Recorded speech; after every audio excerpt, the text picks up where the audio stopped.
Welcome to Tech Leveler. I'm Lee, and in this super quick video I'm going to show you how to screen record with audio on Windows 11 or 10 PC.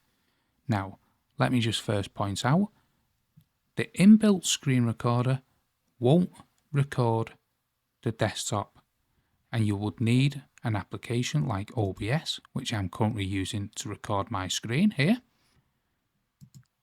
But if you have any applications open, so for instance this Chrome here, what you need to do is press the Windows key and G together.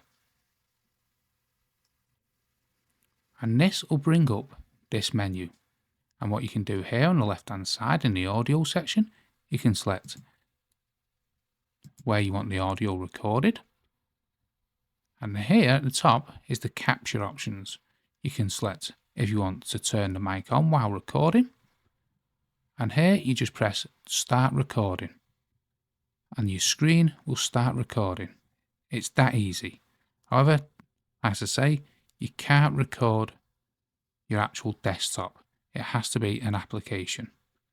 So hopefully that helps you out and how to screen record with audio on Windows 11 or 10 PC. Hope you found that video helpful. If you did, smash the like, smash the subscribe, and thank you for watching.